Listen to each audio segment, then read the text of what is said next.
it's over, baby. Someday we'll find a way out.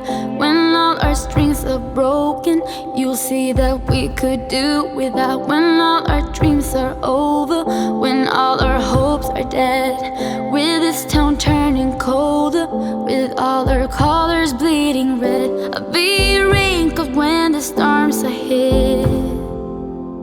I'll sing you any song you wanna hear.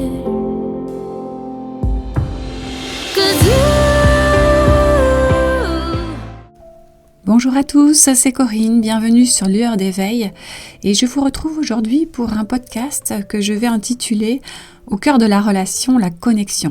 C'est vraiment quelque chose d'important pour moi ce sujet et je pense que ça peut vous aider aussi à comprendre quelque chose de primordial. Au cœur de la relation, c'est justement cette notion de connexion. Alors, est-ce que vous avez remarqué que généralement, quand on tombe amoureux, on attire à nous une personne bien différente, hein. Cette personne-là est très différente de nous. Souvent, hein, pas toujours, mais en général, c'est le cas. Et c'est souvent le cas, justement, quand la relation est faite pour évoluer. La personne en face de nous va nous permettre de nous rééquilibrer, d'aller vers cette voie du milieu. Si on prend un exemple, une personne qui serait hyper rigide ou contrôlante de base pourra être attirée par une personne dans l'extrême inverse. Une personne qui sera peut-être un peu bohème, qui vit au jour le jour, etc. Le but de cette relation est d'arriver à un juste équilibre. Les extrêmes sont amenés à se rejoindre dans cette voie du milieu. Donc attirer une personne très différente de nous, c'est souvent un cadeau, une opportunité d'évoluer encore plus. Mais cela peut être aussi inconfortable, car ça nous sort de notre zone de confort. Et donc souvent, au bout de quelques années, ce sont ces différences qui peuvent être source de conflits et parfois à l'origine de la rupture. Vous avez pu être attiré par ces différences, mais sans alimenter ce que j'appellerais le point de connexion. Donc ça, c'est vraiment quelque chose d'important, hein, cette notion de point de connexion. Et forcément, si vous n'avez pas pu alimenter ce point de connexion, eh bien, ça a pu déclencher des turbulences. Dans ce genre de relation, au début, il est facile de se projeter, d'idéaliser. Vous êtes déjà un peu trop dans le futur, alors que c'est dans l'instant présent que se construit la connexion. La personne qui vous attire dans sa différence est un atout, mais si vous restez dans la projection idéalisée, sans y mettre de la conscience, ces mêmes différences risquent d'être un frein dans l'avenir. Alors aujourd'hui, pour mettre un petit peu de légèreté, j'ai envie de vous parler du sketch assez connu de Florence Foresti. Je vais vous en parler 2 fois, et notamment là maintenant. Ce sketch dans lequel elle parle d'amour et elle dit que la plupart du temps, nous ne supportons plus chez l'autre ce qui a pu nous attirer au début de la relation. Alors si je me souviens bien, elle parle notamment par exemple du musicien qui peut être très attirant lorsqu'il joue de la guitare, etc. Mais au bout d'un moment, elle n'en peut plus de cette guitare et elle a presque envie de lui casser la guitare sur le dos. Ensuite, elle parle du sportif, le sportif qui est plutôt sain de corps et d'esprit. Elle aime justement son côté hygiène du corps où il fait hyper attention et puis au bout d'un moment, elle en a ras-le-bol de ses régimes diététiques. Voilà, donc elle prend plein d'exemples comme ça. Donc là, évidemment, on est dans la caricature, mais finalement, c'est souvent ce que l'on peut reproduire. Alors, je dis un grand oui pour attirer la différence qui va nous permettre de nous rééquilibrer, mais je dis aussi un grand non à cette attraction sans discernement et surtout sans conscience. Est-ce que, au-delà de tout ce qui m'attire chez l'autre, j'ai la possibilité de mettre de la conscience et d'évaluer si je suis réellement dans une connexion authentique ou si je suis juste en train de chercher un idéal qui fait partie de ma projection inconsciente du partenaire parfait. Vous voyez, cette question, elle est vraiment très importante. Parce que quand il y a de la différence, ça peut être très attirant. C'est un peu fait exprès finalement, puisque l'autre va nous interpeller dans ce que nous n'avons pas, dans ce que nous n'avons pas réussi à mettre en place. Et donc, cette attirance pour les grandes différences, c'est vraiment une belle occasion d'évoluer. Mais si on reste juste dans cette projection idéale vers cette différence-là, sans y mettre de la conscience et sans vérifier que la connexion elle est vraiment réelle, on peut s'y perdre. Ça peut être dangereux. Et c'est souvent d'ailleurs ce que l'on retrouve dans ces rencontres un peu hors normes et atypiques où il peut y avoir d'énormes différences. On parle souvent de différences d'âge, de différences de culture, de religion, de milieu social, etc. Il y a beaucoup de différences. Et donc, la relation est souvent très forte, très attirante, très attractive. Il y a beaucoup de vibrations. Mais, quelque part, s'il n'y a pas de conscience au niveau de la relation terrestre, c'est là où ça peut poser problème. Est-ce que cette personne est réellement bonne pour moi? Et est-ce que je suis réellement bien pour cette personne-là? Voilà, c'est la question qu'il faut rapidement se poser. En fait, trop souvent, vous allez dans la relation en cochant des cases.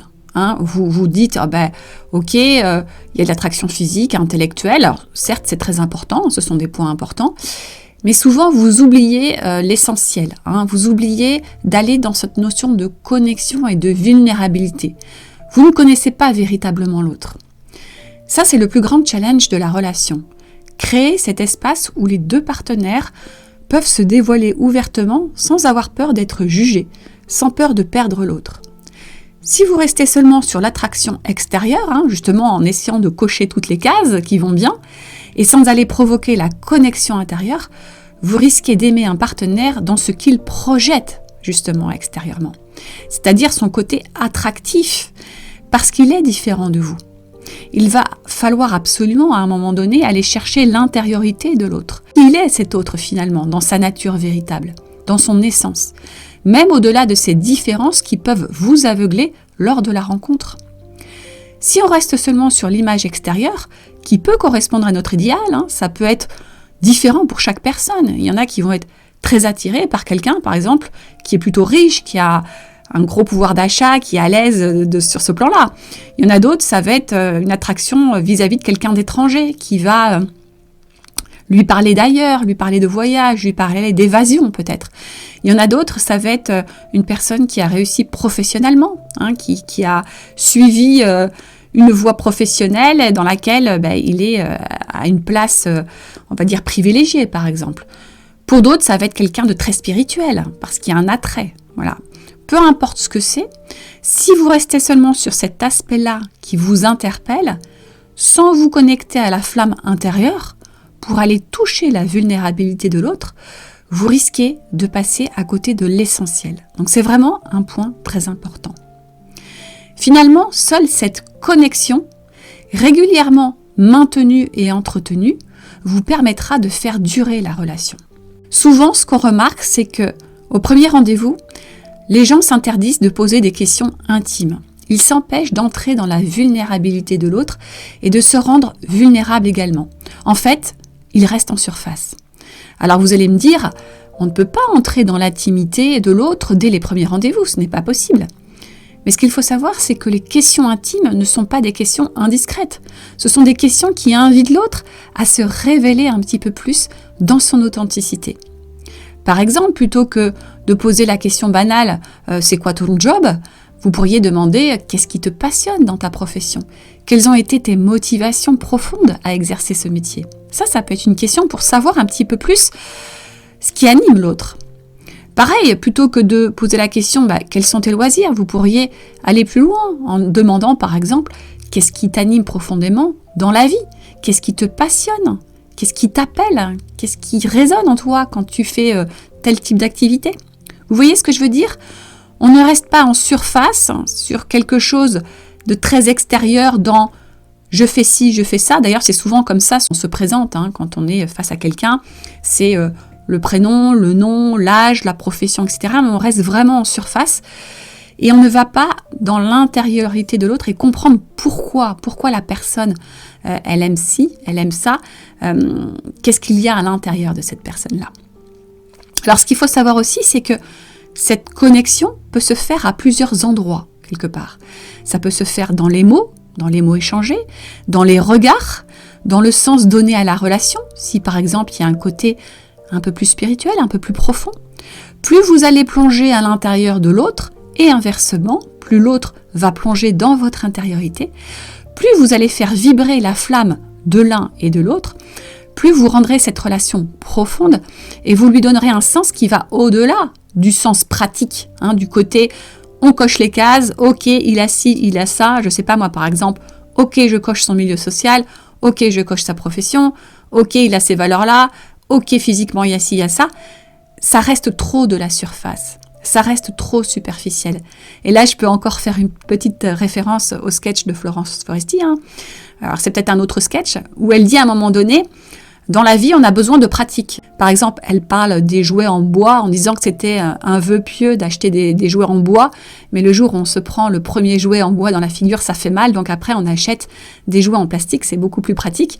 Et elle parle comme ça de son homme, de son mari, en disant, moi, mon mari, il est très pratique en fait, parce que, il est toujours là quand j'ai besoin de réparer quelque chose. Il est là quand il faut s'occuper des enfants, tout ça. Mais elle dit finalement, à la fin, il est pratique, c'est tout. Et là, c'est bien cette notion c'est hyper superficiel, c'est-à-dire qu'il va cocher plein de cases qui correspondent à ce qu'elle attendait, mais finalement, dans la profondeur, il manque quelque chose. Voilà, donc là, encore une fois, c'est très, très caricaturé, mais j'avais envie de faire un petit peu ce parallèle, puisque souvent, on va dans leur relation de cette façon-là. Moi, j'ai même des personnes que j'accompagne qui me disent, j'ai rencontré quelqu'un, alors il coche toutes les cases, effectivement il est gentil, il a des valeurs, sa profession impeccable, son milieu social, tout semble bien, voilà. Mais par contre, il se passe rien, je n'arrive pas à rentrer en connexion avec lui, je ne sais pas réellement qui il est, ça vibre pas, etc. Et qu'est-ce que je fais? Est-ce que je dois y aller? Eh bien, je dis toujours aux gens, à vous de voir. Et là, c'est pas à moi de vous dire, bien sûr, mais attention. Attention, parce que si vous restez sur le côté superficiel, ça peut fonctionner dans un premier temps. Ça peut vraiment fonctionner, mais sur le long cours, ça peut être très problématique parce que finalement, vous ne connaissez pas réellement l'autre. Ce que je peux dire également, c'est que la connexion, si vous la mettez en place, vous verrez qu'elle ne vous permettra pas, ou plus, de fuir dans le passé. Par exemple, c'était mieux avant, les souvenirs. C'est souvent quand on manque de connexion qu'on veut se rattacher au début de la relation. Vous savez, ce début de relation où, en général, tout semble très merveilleux. C'est une période qui ne dure pas éternellement. Cette période un peu de lune de miel où tout est un peu magique. Et c'est souvent là où il y a attention danger, c'est-à-dire que là, on reste souvent sur le superficiel. Des fois, on se rend compte qu'il y a des petites choses qui collent pas trop, mais on n'a pas envie de le voir parce qu'on est sur un petit nuage. Et si c'est pas à ce moment-là qu'on établit la connexion, on peut vraiment passer à côté de quelque chose. Et c'est là que si cette connexion n'est pas établie, on aura tendance, quand on a avancé dans la relation, à être frustré et donc à vouloir revenir dans le passé en disant « Oh, c'était super au début, mais ça ne va plus ». C'est juste que ça n'allait pas déjà au départ, mais que vous n'êtes pas rentré dans cette connexion, dans cette authenticité. Donc, vous êtes passé à côté de quelque chose. Et c'est la même chose dans le fait de ne jamais arrêter de se projeter dans le futur. Quand on est dans l'idéalisation de la relation, telle qu'on aimerait qu'elle se déroule, mais sans vraiment connaître l'autre, c'est aussi un piège, bien sûr. Et ça arrive aussi très rapidement, en général, dans cette période de début, là, de lune de miel, où tout est un peu parfait, tout est magique, où il y a beaucoup, finalement, on se met des œillères, on ne veut pas réellement voir la réalité, et on ne va pas réellement, encore une fois, provoquer la connexion pour vraiment connaître l'autre. Qu'est-ce qui se passe à un moment donné? Eh bien, on est un peu déçu, on peut être frustré, et donc, on projette encore, on veut encore idéaliser pour y croire. Et ça peut être dangereux. Si vous établissez réellement cette connexion, cela vous impose d'être dans l'instant présent. On ne peut pas commencer à fuir quand on provoque cette connexion, puisque la connexion, elle peut se faire que dans l'instant présent. Être dans cette bulle où l'un et l'autre, finalement, on est capable de se rendre vulnérable et d'aller connecter à l'authenticité de l'un et de l'autre. Dans cet instant présent, on s'arrête d'idéaliser et on maintient le lien. On maintient la connexion avec l'autre dans la réalité de ce qui est vécu sur le moment, dans la vérité de qui est l'autre. Pas du tout dans une projection idéalisée, pas du tout dans je me rattache à des choses que j'aurais vécues tout au début. Non, c'est ce qui se déroule là, maintenant. Et dans la connexion, il n'y aura pas que du parfait. On peut très bien dans cette connexion rentrer dans la vulnérabilité de l'autre et se rendre compte qu'il y a des failles, parce qu'on a tous des failles, bien sûr. Personne n'est parfait, mais c'est en connaissant ça et en étant toujours dans ce lien et en tant que ça match quand même et qu'on est dans l'amour, que voilà, on est prêt justement à continuer malgré ces failles-là, malgré ces ombres. On en a tous, d'accord ? C'est toujours une question, encore une fois, d'équilibre. Est-ce que, malgré cela, l'amour est toujours là et j'ai envie de continuer avec cette personne ? C'est toutes ces questions qu'il faut se poser. Sinon, encore une fois, vous risquez d'être déçu à un moment donné en avançant dans la relation. Ce point de connexion, vous devez vraiment, on va dire, le maintenir, en prendre soin. Alors, je ne vais pas dire au quotidien, mais presque. C'est quelque chose qui doit vraiment se nourrir régulièrement, faire le point, savoir où on en est. Souvent, ou parfois, on remarque que certains couples, vivant sous le même toit depuis des années, par exemple, n'ont pas réellement réussi à créer cette connexion. Alors oui, ils se côtoient au quotidien, depuis des années, mais ne se connaissent pas vraiment. Alors, est-ce qu'ils ont abordé les grandes questions ensemble ? Généralement, non. Alors, qu'est-ce que sont ces grandes questions ? Ça va être, quel est le sens de la vie, par exemple ? Comment ils voient leur relation au sens évolution ? Est-ce qu'ils ont abordé ensemble toutes les questions d'intimité ? Même, ça va jusqu'à aller dans la sexualité, aborder ces thèmes-là. Souvent, on se rend compte que dans la plupart des couples, des relations, on n'a pas abordé ces points-là. Il y a énormément de frustration de part et d'autre. Est-ce qu'ils se sont posés aussi les questions de ce qu'ils attendent de la relation ?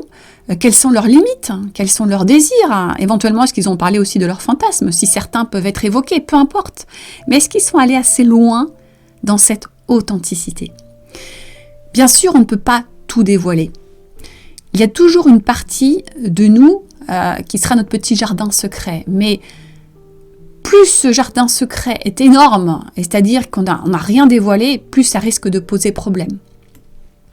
Quand on arrive justement à rentrer un petit peu dans ce jardin intérieur de l'autre, dans ce qu'il est capable de nous dire, évidemment, puisqu'on est tous différents, eh bien à ce moment-là, c'est là qu'on crée cette véritable connexion et c'est là qu'on commence à véritablement comprendre l'autre, connaître l'autre.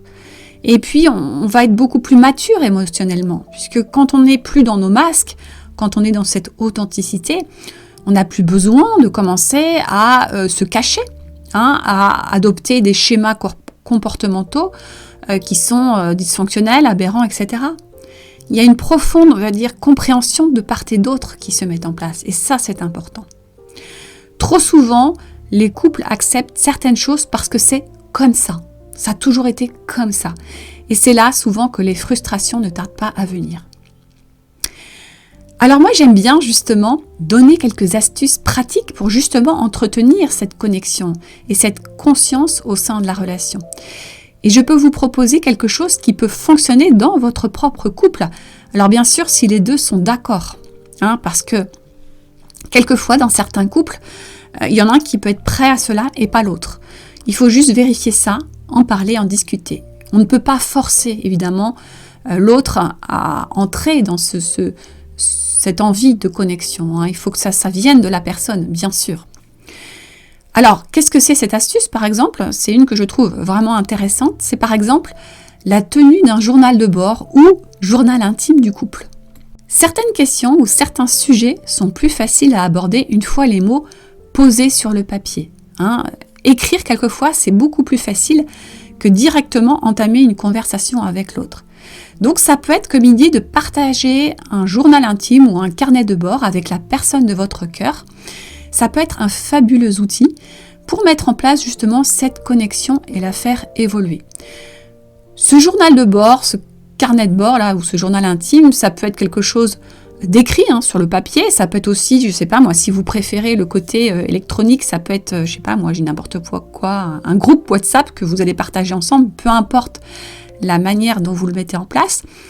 Mais en tout cas, c'est un espace de liberté dans lequel vous pouvez partager vos questions, vos peurs, vos désirs, vos joies, vos inquiétudes les plus intimes. Ça doit vraiment être un espace d'échange sans tabou, sans jugement, sans critique, sans reproche. Vous savez, c'est ce genre d'espace où on peut être capable de parler de choses vraiment, on va dire, intimes et qu'on a envie de partager avec l'autre. Et voilà, en sachant qu'il n'y aura jamais de jugement ou ce sera toujours accueilli avec bienveillance. C'est vraiment l'espace privilégié du couple dans lequel on va pouvoir se confier. Et c'est souvent très intéressant parce que on se rend compte qu'on a du mal parfois à aborder ça comme ça, dans la conversation. C'est souvent difficile, alors que quand on commence à l'écrire, quand on commence à se confier comme ça, avec les mots, ça peut être très bien si la personne est plus à l'aise oralement, ça peut être aussi laisser des messages audio. Peu importe, chacun trouve la forme qui lui correspond, mais en tout cas, c'est vraiment un espace de liberté dans lequel on va pouvoir se rendre vulnérable. Et l'autre, quand il va voir qu'on se rend vulnérable, il n'a qu'une envie, c'est lui aussi de faire la même chose. Parce qu'il se dit, je sens que l'autre est capable de le faire, n'a pas de peur, alors moi aussi, je suis capable et j'ai envie de le faire. Souvent, ça déclenche comme ça des échanges et qui sont extrêmement, on va dire, intéressants pour souder le couple, pour souder la relation, vraiment. Quand on entre de temps en temps comme ça dans des échanges profonds, cela nous rapproche de l'autre dans quelque chose de véritablement authentique. C'est la réalité, et on ne reste plus dans des suppositions ou des projections de peur ou d'idéal. Enfin, on arrête d'être dans notre tête en imaginant ceci, en ayant peur de cela, etc. Et là, ça y est, on a des réponses. Et encore une fois, il ne faut pas avoir peur de parler des choses, on va dire, positives, mais également des choses négatives. C'est pas un espace où tout est beau, tout est parfait, non. C'est justement pouvoir aussi aborder des sujets d'inquiétude, par exemple. Et on remarque souvent, quand on ose faire ça, c'est assez rapidement apaisé. Toutes ces projections de peur qu'on pourrait avoir, ou ces suppositions, finalement, l'autre va rapidement pouvoir nous répondre. Et même si il ne nie pas, par exemple, quelque chose, le fait juste d'en parler et de poser les mots, eh bien, tout de suite, ça devient quelque chose de beaucoup plus facile à accueillir. Ce ne sont plus des peurs, parce que souvent, dans nos peurs, on va tout noircir le tableau et puis ça nous laisse dans une insécurité. Là, enfin, on sait, que ce soit quelque chose de bien ou de pas bien, on sait et on est rassuré finalement. Voilà. Donc, j'avais envie de conclure ce podcast en vous disant que l'amour, c'est une voie de vérité. Plus vous connaissez l'autre, même si, attention, petite guillemets, on ne pourra jamais connaître parfaitement une autre personne, c'est impossible. On ne sera jamais l'autre, on ne sera jamais dans sa tête, on ne sera jamais dans son cœur, mais en tout cas, plus vous connaissez l'autre, plus vous l'aimez de manière authentique, puisque l'autre n'est plus une projection idéale, idéalisée. Vous l'aimez tel qu'il est, dans ses forces et dans ses faiblesses. Vous l'aimez dans une vision la plus proche de sa nature véritable. Et évidemment, c'est réciproque quand ça se fait comme ça dans un échange. On ne reste plus dans l'idéalisation et la fascination, mais au contraire, on entre dans l'espace sacré de la connexion. Un espace où l'amour exprimé peut être très profond. Et quand on est dans cette connexion, ça peut être à la fois magique dans le quotidien. Alors attention, je ne vais pas dire encore une fois que parce qu'on est rentré dans cette connexion, tout est parfait. Non, mais c'est beaucoup plus facile quand on est dans la connaissance de l'autre, parce qu'on n'est plus dans les peurs, d'être jugé, d'être critiqué, etc., de vivre un quotidien. Et c'est aussi très beau, on va dire, dans le côté intimité de la relation, puisque notamment, par exemple, dans tout ce qui va être les échanges charnels, sexuels, cette connexion va avoir un impact très positif, puisque la connexion, elle est énorme dans l'acte sexuel. On ne reste pas sur un acte purement physique, mais on y ajoute cette dimension de connexion et on y ajoute une dimension spirituelle, avec une connexion profonde vis-à-vis de l'autre, mais aussi à quelque chose, encore une fois, de plus grand. Donc on y amène aussi certainement une dimension un petit peu plus spirituelle, sans attendre de l'autre qu'il soit complètement spirituel. Attention, je fais bien aussi la distinction, mais ça rajoute beaucoup de profondeur dans la relation et c'est souvent ce qui est, on va dire, le plus fort et le plus durable dans la relation. Donc pour conclure, je vous poserai la question, mais êtes-vous prêt à créer de la connexion dans votre propre relation ? Ça, c'est un sujet que moi j'aborde dans l'accompagnement, notamment dans la dernière étape de l'accompagnement où je vous explique ce qui est justement primordial pour pouvoir enfin réussir peut-être à créer une relation qui est la plus authentique possible. Jamais je ne vous dirai qu'il y a la personne idéale qui vous attend là demain. Ça n'existe pas, ça, hein, la personne idéale. Ce qui peut, en revanche, se mettre en place, c'est une relation la plus authentique possible, qui pourrait se rapprocher d'un idéal, mais en tout cas, qui est dans la vérité. Hein. L'amour, c'est vraiment une voie de vérité. N'oubliez pas ça. C'est hyper important. Et moins on est dans la connaissance de l'autre, moins on est dans cette vérité, et plus, à un moment donné, on risque d'être très frustré, et certainement que la relation peut, soit elle va devenir inexistante, c'est-à-dire que la connexion va se perdre de plus en plus. On voit certaines personnes qui vivent l'un à côté de l'autre sans vraiment se connaître, ou alors ça peut aussi provoquer la rupture, peu importe, mais voilà. Ayez bien cette notion de connexion. Le cœur de la relation, c'est vraiment ça, la connexion. Voilà, je vais en rester là. Je vous dis à très bientôt pour un nouveau podcast. Et puis d'ici là, portez-vous bien. Et n'hésitez pas à revenir vers moi si vous avez un besoin, une question, peu importe. Je suis là pour y répondre si c'est possible. À bientôt. Au revoir.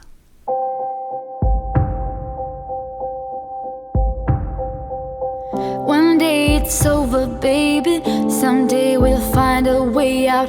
When all our strings are broken, you'll see that we could do without. When all our dreams are over, when all our hopes are dead, with this town turning colder, with all our colors bleeding red, I'll be wrinkled when the storms are hit.